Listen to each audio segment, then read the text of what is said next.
AI artificial intelligence अहिलेको टाइममा वर्ल्डमा तहल्का मचाइरहेको एउटा फ्याक्टर र आइगेसको चमत्कार काम देखेर तपाईहरु तीनचक परिराख्नु भएको होला। सिम्पली हाम्रो कमन ल्याङ्ग्वेजमा AI आर्टिफिशियल इन्टेलिजेन्स भन्नाले के बुझ्न सकिन्छ त भन्दाखेरि अब हाम्रो यसको नाम नै काफी चाहिँ हैन। अब आर्टिफिशियल भन्नाले म्यानमेड अथवा मान्छेले बनाएको भन्ने बुझ्न सकिन्छ भने अब इन्टेलिजेन्स भन्नाले अब हाम्रो दिमाग अथवा हाम्रो ब्रेन भन्ने बुझ्न सकिन्छ। सम अफ कुनै पनि मान्छेले बनाइदिएको ब्रेन अथवा जसले चाहिँ मान्छे जस्तो काम गर्न सक्छ सोच्न सक्छ हैन। यसको बेस्ट एक्जाम्पल भनेको चाहिँ हाम्रो रियल लाइफमा सोफिया रोबोट अथवा तपाईले रजनीकान्तको मो रोबोट भन्ने मुभी त हेर्नु भएको होला हैन। सो त्यसलाई पनि बुझ्न सकिन्छ है त। र अहिलेको टाइममा ChatGPT जुन AI मै बेस छ जसले चाहिँ अहिलेको टाइममा यस टेक्नोलोजी वर्ल्डमा चाहिँ तल्का मचाइरहेको छ। र लास्ट टाइम नेटफ्लिक्सले 41 मन्थमा चाहिँ 1 मिलियन युजर्स चाहिँ कम्प्लिट गर्न सफल भएको थियो भने ट्विटरले 24 मन्थ्समा, फेसबुकले 10 मन्थमा, इन्स्टाग्रामले 1 मन्थमा र यस ChatGPT ले जस्ट 5 डेज अर्थात 5 दिन भित्र चाहिँ यसले 1 मिलियन युजर्स चाहिँ बनाउन सफल भएको छ। र आजको यस भिडियोमा हामी ChatGPT भने के हो, यसलाई कसरी चलाउन सकिन्छ, कसरी चाहिँ यसको एडभान्टेज लिन सकिन्छ र धेरै क्वेशन के थियो भन्दाखेरि सर ChatGPT ले त गुगललाई रिप्लेस गर्न सक्छ अरे भनेर सुनेको थिएँ।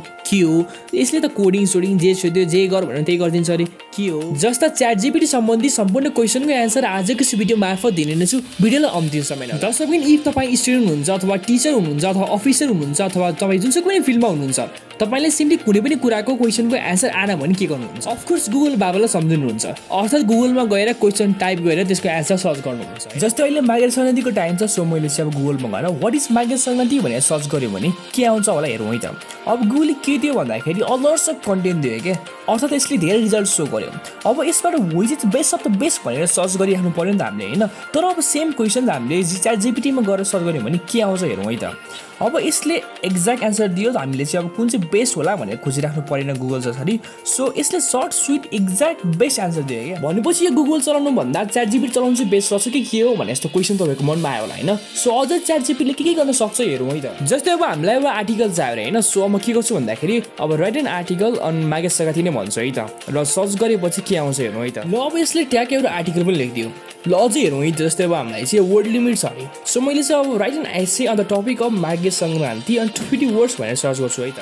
ल अभियसली 250 वर्ड्समा एसे पनि लेखिदिएँ कि अब मलाई पोइम चाहियो अरे। सो अब मैले write a poem on the topic of migrate Sankranti भनेर सर्च गर्छु है त। ल अब यसले पोइम पनि लेखिदियो र सँगसँगै अब तपाईँको इङ्ग्लिस कोर्स र तपाईँलाई एउटा इमेल लेख्नुपर्ने छ। इफ तपाईँ स्टुडेन्ट हुनुहुन्छ त केही क्वेसन्सहरूको एन्सर आएन तपाईँलाई कुनै पनि टपिकमा कन्टेन्ट लेख्नु छ फेसबुक युट्युब टिकटकतिर केही पोस्ट गर्नु छ भने तपाईँलाई सिम्पली ChatGPT को प्रयोग गर्न सक्नुहुनेछ। र अब यो के हो व्हाट इज ChatGPT भनी राख्नुपर्छ जस्तो मलाई लाग्दैन हैन। तैपनि यो एउटा AI टुल हो एउटा कन्भर्सेसनल AI मोडल हो जसमा तपाईले simply normal questions answer chat बुटका माध्यमबाट चाहिँ कन्भर्सेसन गर्न सक्नुहुनेछ र यसमा तपाईले एक्ज्याक्ट एन्सर पाउनुहुनेछ। कुनै पनि अप्सन सिलेक्ट गरी राख्नु पर्दैन। र अब यसलाई कसरी चलाउन सकिन्छ भनेर सिक्यौ है त। सो सिम्पली तपाईले फर्स्टमा आफ्नो PC अथवा मोबाइलमा चाहिँ गुगल क्रोम ओपन गर्नुपर्नेछ। त्यसपछि तपाईले यहाँ openai.com भनेर सर्च गर्नुपर्नेछ। त्यसपछि तपाईले यस्तो खाली इन्टरफेस देख्न सक्नुहुनेछ। त्यसपछि तपाईले यहाँ ट्राई GPT भनेर देख्न सक्नुहुनेछ। सो सिम्पली तपाईले त्यसमा क्लिक गर्नुपर्नेछ। त्यसपछि तपाईले यहाँ साइन अपमा क्लिक गरेर आफ्नो अकाउन्ट चाहिँ क्रिएट गर्नुपर्नेछ। अकाउन्ट क्रिएट गर्नको लागि तपाईको गुगल अकाउन्ट अथवा इमेल युज गर्न सक्नुहुनेछ। सो अकाउन्ट क्रिएट गर्न सिम्पल छ। तपाईले सिम्पली आफ्नो जीमेल राखी एमएल र रोबोटमा क्लिक गरी नेक्स्ट गरेर आफ्नो पासवर्ड राख्नुपर्नेछ। त्यसपछि तपाईले आफ्नो इमेल भेरिफाई गर्नुपर्नेछ। भेरिफाई गर्नको लागि तपाईले आफ्नो इमेल ओपन गरी इमेल भेरिफिकेसनमा क्लिक गर्नुपर्नेछ। त्यसपछि तपाईले आफ्नो नेम फोन नम्बर राख्नुपर्नेछ र तपाईले आफ्नो फोन नम्बरमा एउटा ओटीपी आउनेछ। सो ओटीपी राखी नेक्स्ट गरेपछि तपाईले फ्रन्ट स्क्रिनमा ChatGPT खुल्नेछ र तपाईले यहाँ आफ्नो क्वेशन्सहरु राखी सर्च गर्न सक्नुहुनेछ। यसरी तपाईले आफ्नो मोबाइलमा आफ्नो अकाउन्ट क्रिएट गरेर ChatGPT युज गर्न सक्नुहुनेछ। र के ChatGPT तपाईलाई गुगल भन्दा कस्तो लाग्यो? गुगलको फ्युचर उडेको हो त? र कसैको जब पनि गएको हो त? के यसले स्टुडेन्ट्सको क्रिएटिभिटी मार्ला त? तपाईको विचारमा ChatGPT कस्तो लाग्यो? तल कमेन्ट सेक्सनमा कमेन्ट गर्न नभुल्नुहोला।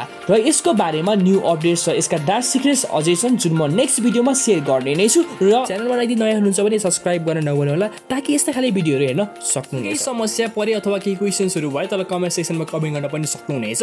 र साथसाथै हामीसँग पर्सनली जोडिन चाहनुहुन्छ भने तल फेसबुकको इन्स्टाग्रामको लिंक रहेको छ। You can join with us personally भन्दै। तो यार बस आज के लिए सिर्फ इतना ही। अब अगर तुम लोग को वीडियो पसंद आई ना तो यार लाइक मारो कर दो यार। तुम्हारे पैसे थोड़ी ना कट रहे कर दो। अब अगर तुम लोग नए हो तो यार सब्सक्राइब करो। अर्को भिडियोमा फेरि आउने बाचा गर्दै आजको लागि यही बिदा हुन चाहन्छु। हस्त धन्यवाद। Thank you for watching this video. Have a great time.